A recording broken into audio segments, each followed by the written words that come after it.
राधे राधे। आज आम मैंने पढ़ा श्रीमद् भागवतर चतुर्थ स्कंद दशम अध्याय। ओं नमो भगवते वासुदेवाय। नारायणं नमस्कृत्य नरं चैव नरोत्तमं देवीं सरस्वतीं व्यासं ततो जयमुदीरयेत्। मूकं करोति वाचालं पंगुं लङ्घयते गिरिं यत्कृपातमहं वन्दे परमानन्दमाधवम्। निगमकल्पतरुगलितं फलं शुकमुखादमृतद्रवसंयुतं पिबत भागवतं रसमालयं मुहुरः रसिका भुवि भावुकाः। श्रीमद् भागवत चतुर्थ स्कंद एकादश अध्याय। मैत्रेय उवाच शृण विदुर तस्मने ध्रुव समीपे वृंदावने प्रसन्ने कमलारमण कहिले ध्रुव एवे शुण। तो जन्म स्वयंभुव घरे उत्तान पादर बीर्जरे देवे बांछन्ति स्वर्गे जाहा तुताल भिभु पुण्य देहा। तू एबे निज पुरे चल चित्ते आराधि मोर बोल। मातृ पत्नीर वचने बसिबु नृप सिंहासने। तोहर परम आयुष 36 सहस्र बरस। निरग देहे भोग भुंजी स्वदेहे रिपु बल गंजी। उत्तम तोर सान भ्रात बने होइब प्राणे हत। मृगया जीव घर बने मिलिब कुबेर भुवने। पुण्यजनक संगे मिली युद्धे हारिब महाबली। तहि होइब प्राणे हत ता शुणी तार निज मात। से पुत्र शोकर विकले बने मरिब दावानले। तू मते यज्ञ करी पूजा देवंकु देई बळि भोजा। विप्रंकु करी तो समन गुरु दक्षिणा अन्न धन। विप्रंक कल्याणर फले मते स्मरिबु अंत काले। मोहर ध्याने स्वर्ग पथे गमिबु जननी सहिते।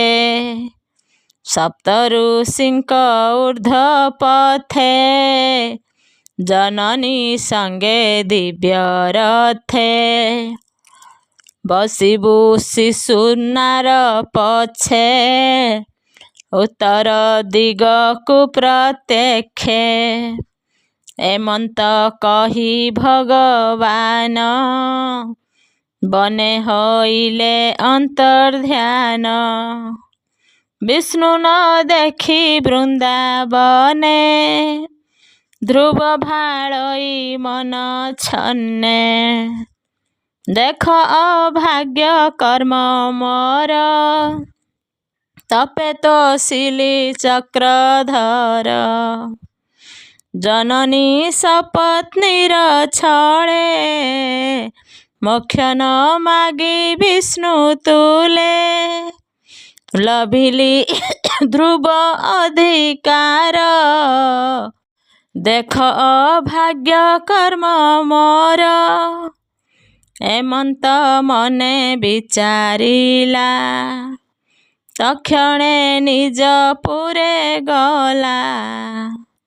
ବିଦୁର ଉବାଚ ଯେ ହରି ପରମ ଦୁର୍ଲଭ ଲଭି ନ ପାରେ ବ୍ରହ୍ମା ଶିବ। ସେ ହରି ତହୁଁ ବର ପାଇ ତାର ମାୟାରେ ମନ ଦେଇ। ଆତ୍ମାର ଗତି ନ ମାଗିଲା ମତେ ତ ସନ୍ଦେହ ଲାଗିଲା। ମୈତ୍ରେୟ ଉବାଚ ମାତୃ ସପତ୍ନୀ ବାକ୍ୟ ସରେ ମର୍ମ ଭେଦିଲା ତା ହୃଦରେ। ମୁକ୍ତି ନ ଇଛି ବିଷ୍ଣୁ ତ ସେ ପଛେ ତା ପିଲା ଦୁଃଖ ତ୍ରାସେ। ଧ୍ରୁବ ଉବାଚ ସନନ୍ଦ ଆଦି ଯୋଗୀ ଜନେ ଅଷ୍ଟାଙ୍ଗ ଯୋଗ ଅଭ୍ୟାସନେ ଯେ ପଦ ଲଭି ନ ପାରନ୍ତି ନିଶ୍ଚଳ ମନେ ଧ୍ୟାନେ ଚିନ୍ତି। ସେ ପଦ ହସ୍ତୁ ପକାଇଲି ଦେଖ ଭାଗ୍ୟ କର୍ମ କଲି।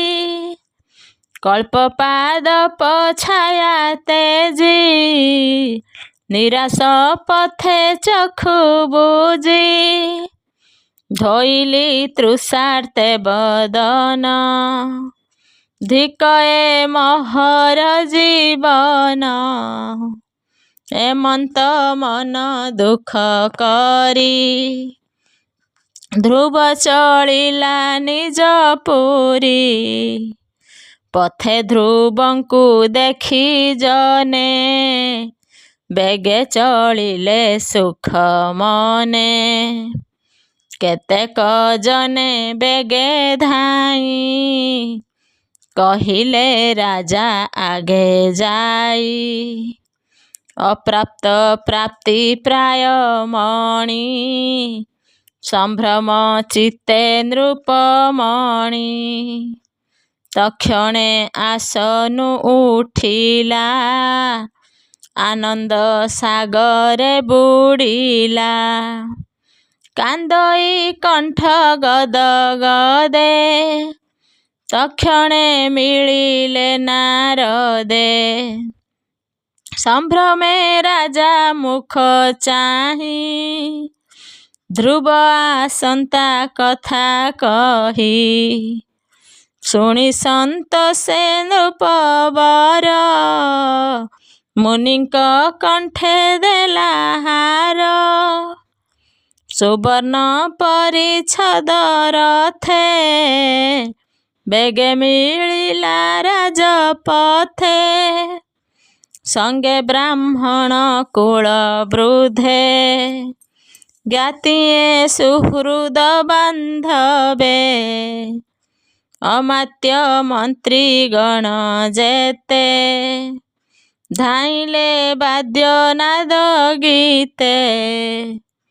ସୁରୁଚି ସୁନୀତି ସହିତେ ନାନା ଅଳଙ୍କାର ସಮೇତେ।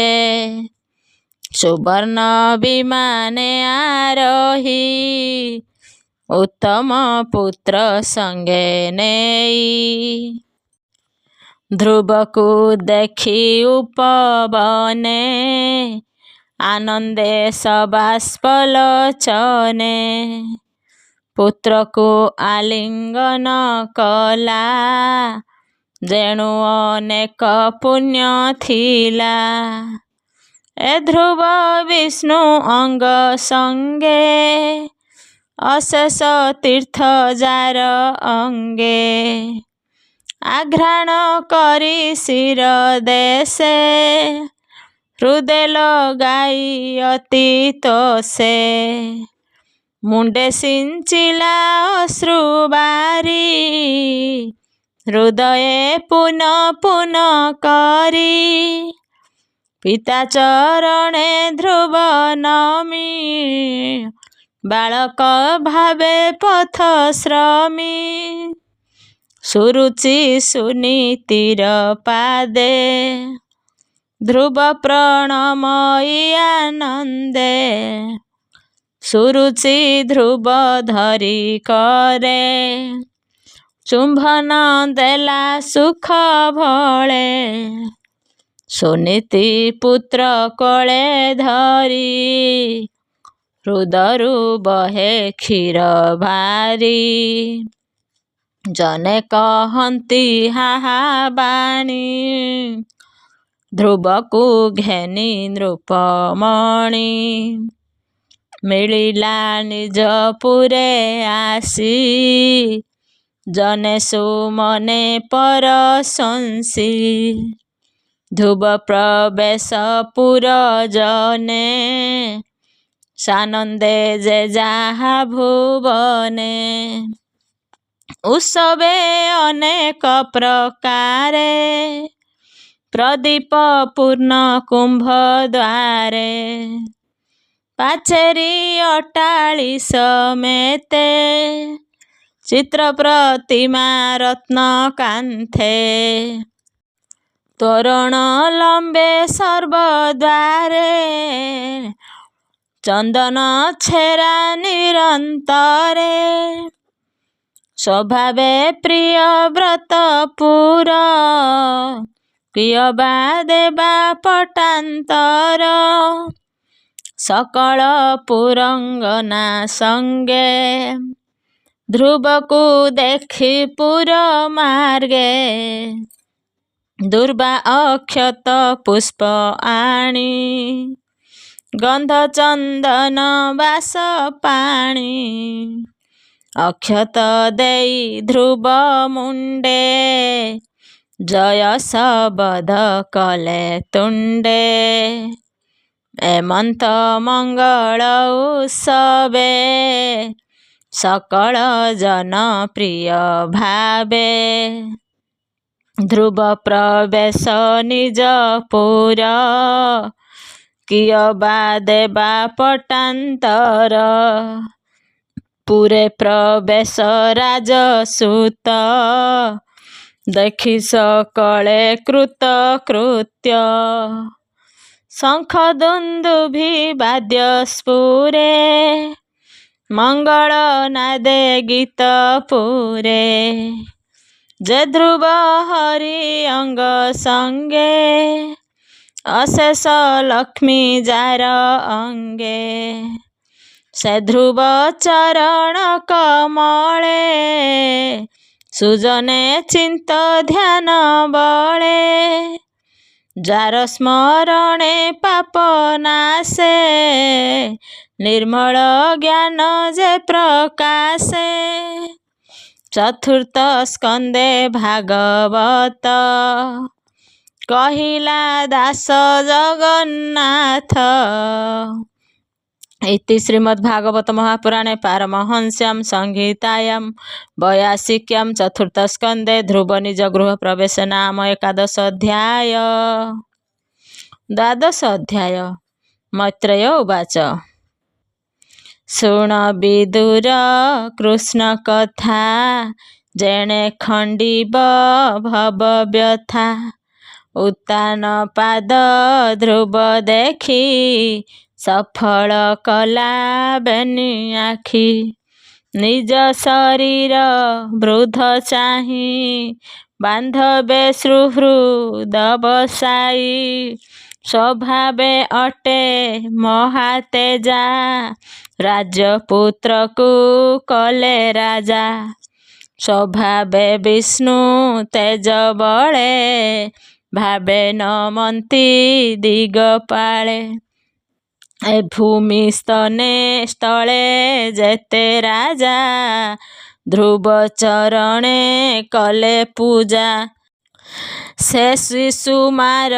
प्रजापति तार दुहिता हेमवती रूपे कमला समसरी ବିବାହେ କନ୍ୟା ଧ୍ରୁବ ବରୀ। ଅଶେଷ ଅଳଙ୍କାର ଶୋଭା ସେ କନ୍ୟା ଧ୍ରୁବେ ଦେଲା ବିଭା। ସେ କନ୍ୟା ଗର୍ଭେ ପୁତ୍ର ଦେଇ କଳ୍ପବତ୍ସର ବେନି ଭାଇ। ତୃତୀୟ କନ୍ୟା ହିତା ନାମ ରୂପେ ଗଞ୍ଜଇ ସୂର୍ଯ୍ୟ ସମ। ସ୍ୱଭାବେ ସମୀରଣ ସୁତା ସୁଗୁଣା ସୁନ୍ଦରୀ ସୁନୀତା। ତାର ଉଦରେ ଧ୍ରୁବ ବୀର୍ଯ୍ୟେ ପୁତ୍ରେ ଜନ୍ମିଲା ମହାତେଜେ। ଉତ୍କଳ ନାମେ ସେ କୁମର ସ୍ୱଭାବେ ମହାଯୋଗେଶ୍ୱର। ଧ୍ରୁବର କନିଷ୍ଠ ଉତ୍ତମ ରୂପେ ଭୁବନେ ନାହିଁ ସମ। ସ୍ୱଭାବେ ବୟସେ କିଶୋର ବିଭା ନ କଲେ ନୃପବର। ସେ ଏକ ଦିନେ ଅସେ ବସି ମୃଗୟା କରେ ବନେ ପଶି। ମିଳିଲା କୁବେର ଭୁବନେ ତାହାକୁ ଦେଖି ଗୃହଜନେ। ବଳେ ରୁନ୍ଧିଲେ ଯୁଦ୍ଧ କରି ଅଶ୍ରୁ ଘେନିଲେ ତାକୁ ମାରି।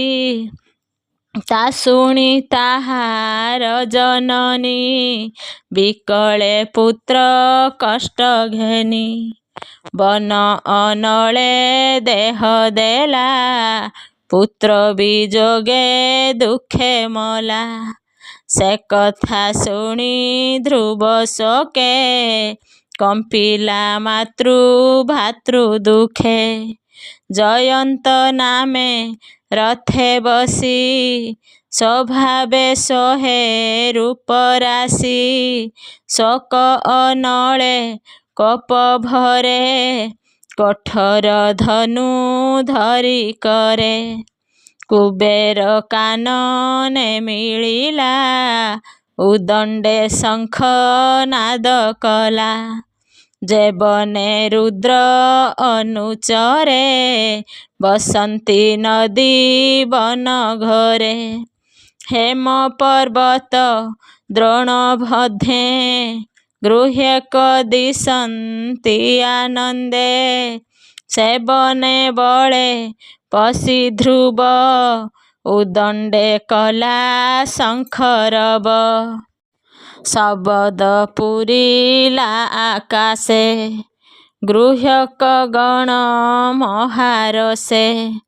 ଧାଇଁଲେ ନାନା ଶସ୍ତ୍ର ଧରି ଚଳନ୍ତେ କମ୍ପେ ବସୁନ୍ଧରୀ। ଗୃହକ ଗଣେ ଧ୍ରୁବେ ଚାହିଁ ନିଜ କୋଦଣ୍ଡେ ଗୁଣ ଦେଇ। ଆକର୍ଣ୍ଣ ପର୍ଯ୍ୟନ୍ତେ ଟାଣିଣ ବିନ୍ଧିଲେ ତିନି ତିନି ବାଣ। ଧ୍ରୁବର ତୀକ୍ଷ୍ଣ ବାଣ ଚଳେ ପଡ଼ିଲା ଗୃହକ କପାଳେ। ଗୃହକ ଗଣ ଦେଖି ତ୍ରାସେ ରଣେ ଭାଜିଲେ ବନ ଦେଶେ। ଅଦ୍ଭୁତ କର୍ମ ଦେଖି ତାର ବିଷ୍ଣୁର ତେଜେ ବଳିୟାର। କହନ୍ତି ଧନ୍ୟ ଧନ୍ୟ ବାଣୀ ଆନନ୍ଦେ ଦେବ ଲୋକେ ଶୁଣି। ସେ ବାଣୀ ଶୁଣି ଗୃହଗଣେ ପୁଣି ମିଳିଲେ ଘୋର ରଣେ।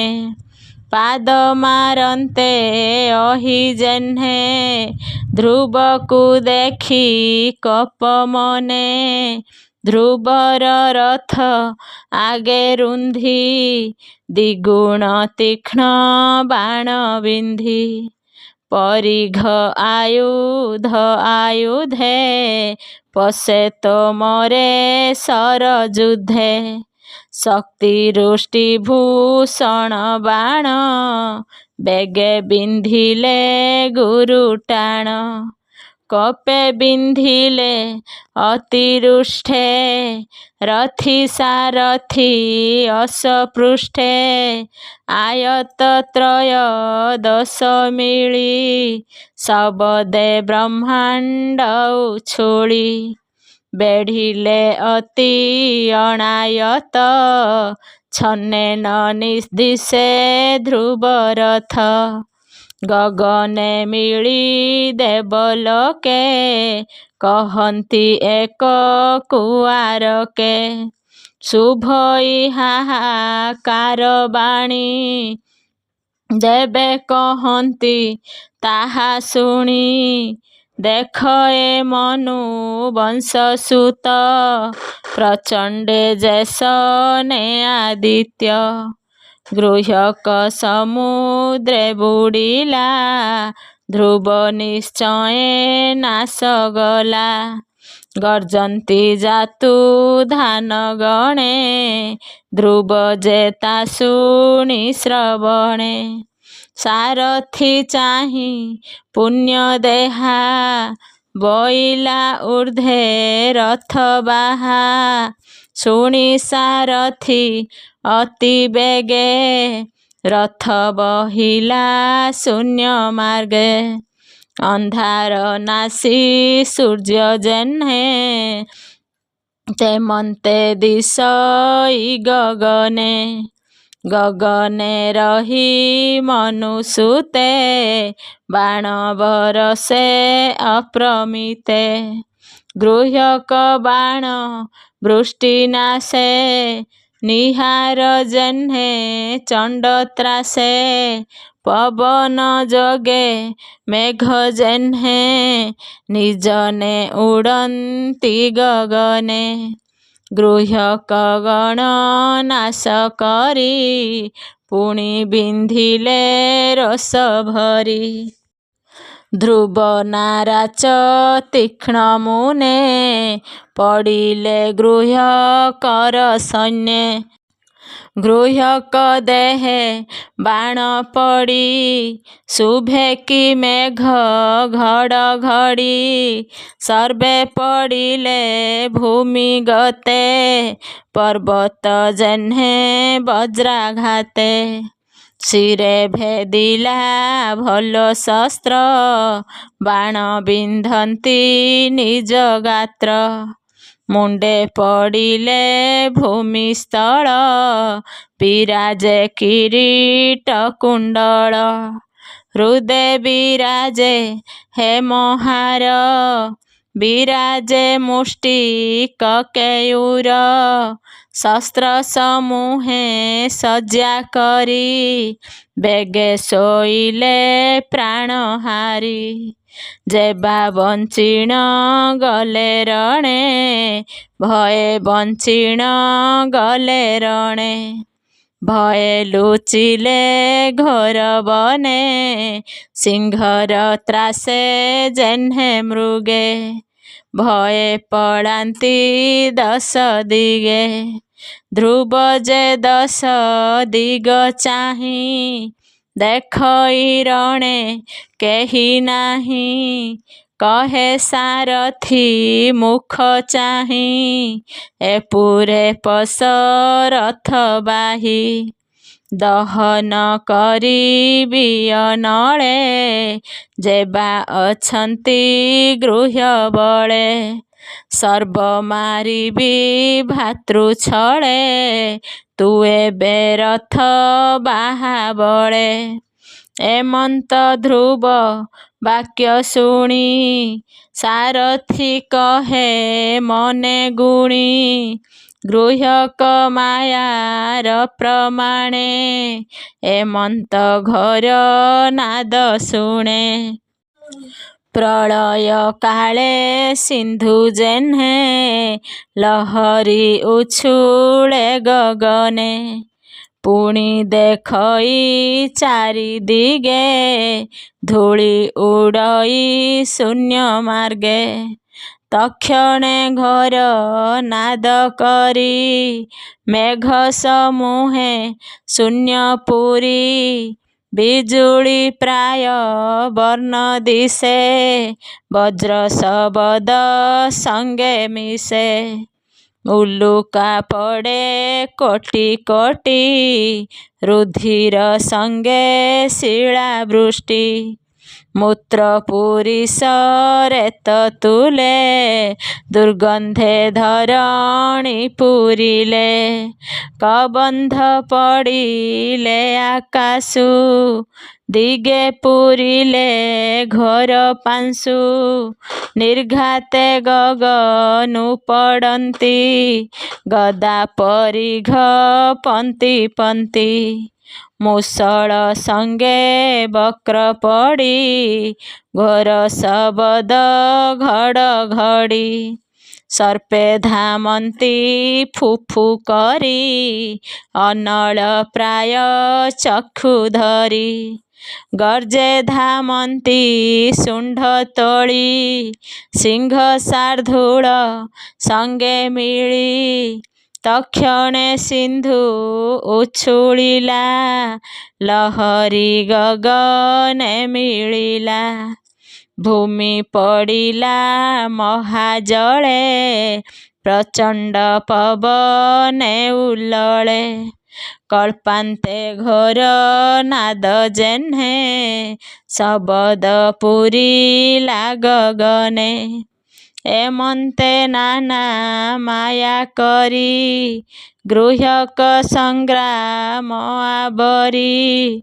ମିଳିଲେ ନାନା ଶସ୍ତ୍ର ଘେନି, ଶବଦେ କମ୍ପିଲା ମେଦିନୀ। ଧ୍ରୁବ ଉପରେ ମାୟା କରି, ଗୃହକ ସଜିଲେ ଆବରି। ଗୃହକ ମାୟା ଦେଖି ବେଗେ, ମୁନି ମିଳିଲେ ଧ୍ରୁବ ଆଗେ। କଲ୍ୟାଣ ହସ୍ତେ ଅଗ୍ରତେହିଁ, କହନ୍ତି ଧ୍ରୁବ ମୁଖ ଚାହିଁ। ମୁଁ ନୟଉଚୁଃ ଶୁଣ ହେ ଉତ୍ତାନ କୁମର, ତତେ ପ୍ରସନ୍ନ ଚକ୍ରଧର। ଯେ ହରି ଭବ ଭୟ ନାଶେ, ଆମ୍ଭେ ତ ଦେଖିଲୁ ତ ପାଶେ। ଯେ ନାମ ଗାଇ ଅନ୍ତକାଳେ, ମୃତ୍ୟୁ ତରନ୍ତି ପ୍ରାଣୀ ହେଳେ। ସେ ହରି ପାଦ ତୁ ସୁମର, ଗୃହକ ମାୟା କୁସଂହାର।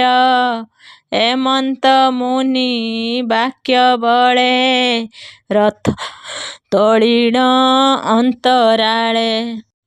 ସୁଜନେ ଶୁଣ ହରି କଥା, ହରି ନ ସହେ ଭୃତ୍ୟ ବ୍ୟଥା।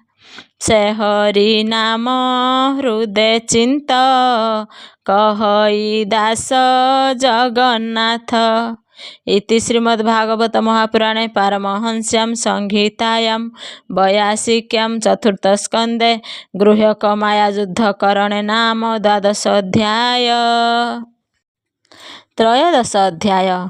ମୈତ୍ରେୟ ଉବାଚ।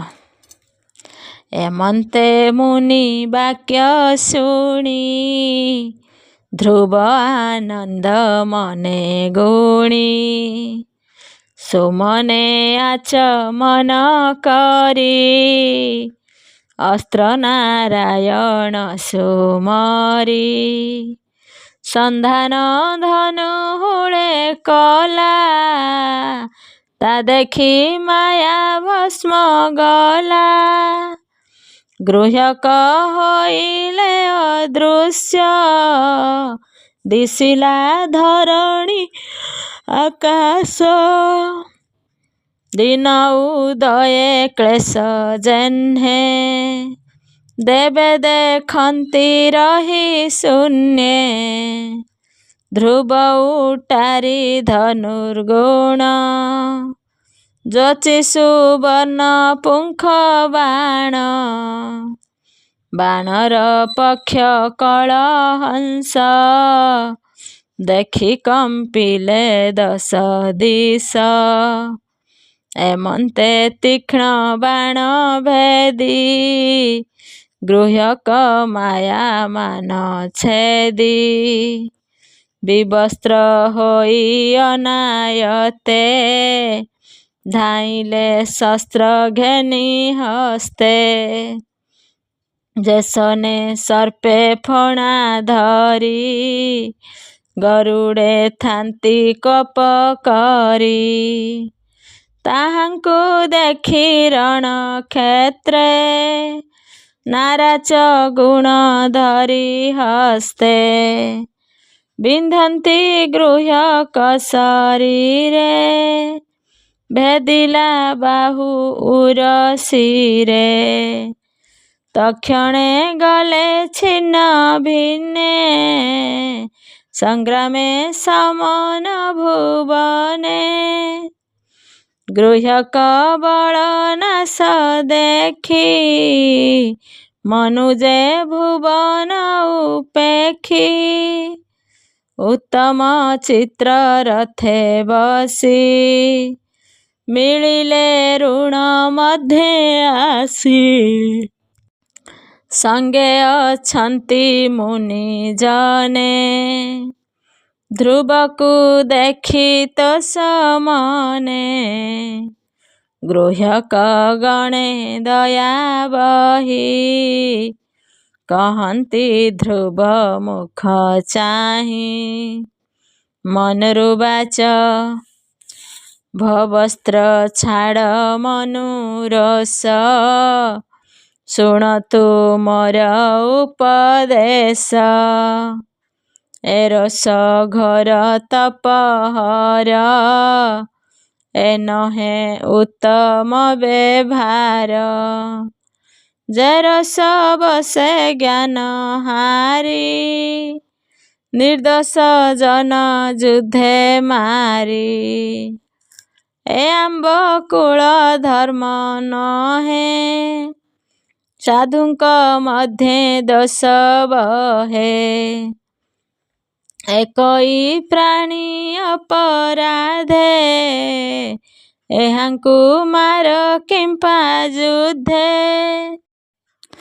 ତୁ ଭାତୃବଧେ ଛଳ ବହି ସାଧୁଙ୍କ ମାର୍ଗ ଏ ନୁହଁଇ ବିଷ୍ଣୁର ଭାବ ଯାର ଦେହେ ପ୍ରାଣୀଙ୍କି ଦୟା ହୃଦେ ବହେ ସମତ୍ୱ ସର୍ବଭୂତେ ଦେଖେ ତାହାକୁ ନାରାୟଣ ରଖେ ହରି ପ୍ରସନ୍ନେ ବାଣୀ ଦେହେ ପୁରୁଷ ପ୍ରକୃତି ନ ବହେ ନ ଲାଗେ ତ୍ରିଗୁଣ ବନ୍ଧନ ଅନ୍ତେ ଲୋଭଇ ନିରଞ୍ଜନ ତୁ ହରି ଭକ୍ତ ଶିରୋମଣି ସର୍ବସନ୍ମତେ ତତେ ଗଣି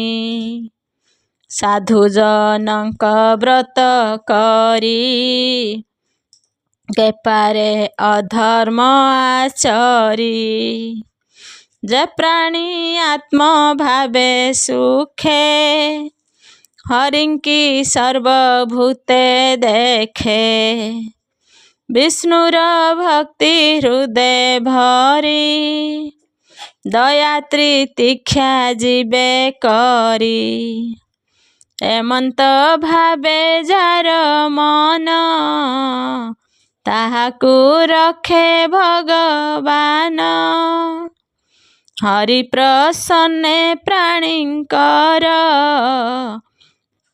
ପ୍ରବୃତ୍ତି ବଦ୍ଧ ହୁଏ ଦୂର ଏମନ୍ତ ଭାବେ ଯାର ମନ ତାହାକୁ ରଖେ ଭଗବାନ ହରି ପ୍ରସନ୍ନେ ପ୍ରାଣୀଙ୍କର ପ୍ରବୃତ୍ତି ବନ୍ଧ ହୁଏ ମଧୁର ଜୀବ ବନ୍ଧନୁ ମୋକ୍ଷ ହୋଇ ନିର୍ବାଣ ପଦେ ପଶେ ଯାଇ ଏ ପଞ୍ଚଭୂତ ଦେହ ବହି ସ୍ତ୍ରୀ ପୁରୁଷ ରୂପ ହୋଇ ଏବେ ନିସଙ୍ଗ ଏକ ବେଳେ ରଜ ସଙ୍ଗେ ବୀର୍ଯ୍ୟ ନିଶ୍ଚଳେ।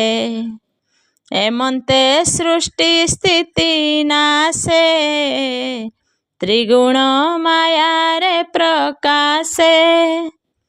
ତହିଁ ନିମିତ୍ତ ମାତ୍ର ରହେ ଜୀବ ପରମ ରୂପ ବହେ। ତାହାର ଦେହ ଏ ଜଗତ ଦିଶଇ ଲୋକ ଭ୍ରମ ଗତେ।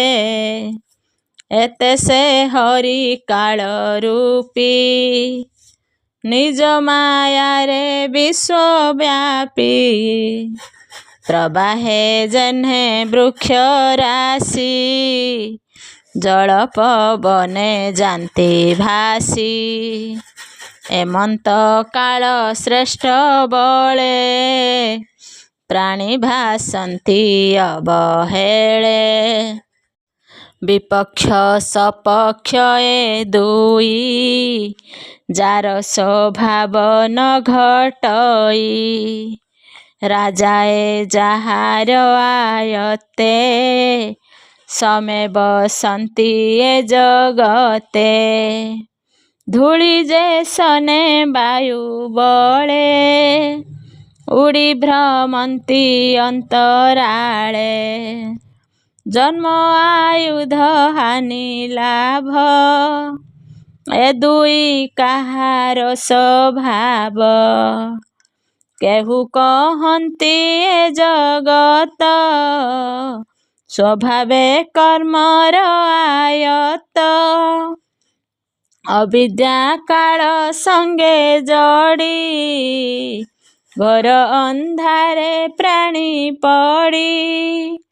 ବାୟୁ ଭ୍ରମଣେ କାଳ ବଳେ କଲ୍ଲୋଳ ଯେହ୍ନେ ସିନ୍ଧୁ ଜଳେ। ଅବ୍ୟକ୍ତ ଅପ୍ରମେୟ ସୀମା କେ ଜାଣି ପାରେ ତା ମହିମା। ଏଣୁ ତ ଭ୍ରାତାର ମରଣ ଗୃହେ କେ ନୁହନ୍ତି କାରଣ। ବିଧାତା ବଳେ ସେ ପ୍ରମାଣ ଏକଥା ନିଶ୍ଚୟ କାରଣ। ଏଣୁ ଏ କାଳ ମଧ୍ୟେ ଥାଇ ଦେବେ ପୂଜନ୍ତି ବଳି ଦେଇ। ନାସା ଭେଦିତ ଗାବ ଯେହ୍ନେ ଭ୍ରମନ୍ତି ଦାମିନୀ ବନ୍ଧନେ। ଜନନୀ ସପତ୍ନୀ ବଚନେ ମର୍ମ ଭେଦିତ ତୋର ମନେ। ବନେ ପଶିଲୁ ତପ ଆସେ ସ୍ୱଭାବେ ତୁ 5 ବରଷେ। ବିଷ୍ଣୁ ଆରାଧ୍ୟା ତପ ବଳେ ବସିଲୁ ଗଗନ ମଣ୍ଡଳେ। ତ୍ରିକଳ ମଧ୍ୟେ ପାଦ ଗତେ ବସିବୁ କଳ୍ପ ପରିଜନ୍ତେ। ସମାଧି ବସି ମୋହ ପାଶ ଛେଦିଲୁ ଭବ ବନ୍ଧ ତ୍ରାସ। ଏବେ ତୋହର ତପ ତେଜ ସୁମତି ଚିତ୍ତେ ପୁତ୍ର ଭଜ। ସମେ ସକଳ ବ୍ୟାଧି କ୍ଷୟେ ଅମାୟା ଯେହ୍ନେ ପୁଣ୍ୟ ଦେହେ। ଯାହାକୁ ଦେଖି ପ୍ରାଣୀ ଡରେ ସେ ପ୍ରାଣୀ ଜୀବ ଥାଉ ମରେ। ଈଶ୍ୱର ମିତ୍ର ଏ କୁବେର ଏହାକୁ ଅବଜ୍ଞାତ ହର। ଏହାର ପୁଣ୍ୟ ଜନ ମାରି ଅନ୍ୟାୟ ପଥକୁ ଆବରି। ଏବେ ଏହାରେ ପ୍ରୀତି କର ସର୍ବକୁଶଳ ହେବ ତୋର। ଏମନ୍ତେ ସ୍ୱୟଂଭୁବ ମନୁ ପ୍ରବୋଧ କଲେ ପୁତ୍ର ତନୁ। ଧ୍ରୁବକୁ ଆଲିଙ୍ଗନ କଲେ ମୁନିଙ୍କ ସଙ୍ଗେ ପୁରେ ଗଲେ। ସେ ମୁନି ଚରଣାର ବିନ୍ଦେ ସୁଜନେ ନମିବ ଆନନ୍ଦେ। ଚତୁର୍ଥ ସ୍କନ୍ଧେ ଭାଗବତେ ହରି ମହିମା ଶୁଣ ଚିତ୍ତେ। ସୁଜନ ଜନେ ଏଣେ ରସ କହିଲେ ଜଗନ୍ନାଥ ଦାସ। ଇତି ଶ୍ରୀମଦ୍ଭାଗବତ ମହାପୁରାଣେ ପାରମହଂସ୍ୟାଂ ସଂହିତାୟାଂ 82 ଚତୁର୍ଥ ସ୍କନ୍ଧେ ଧ୍ରୁବ ଚରିତ ନାମ ତ୍ରୟୋଦଶ ଅଧ୍ୟାୟ।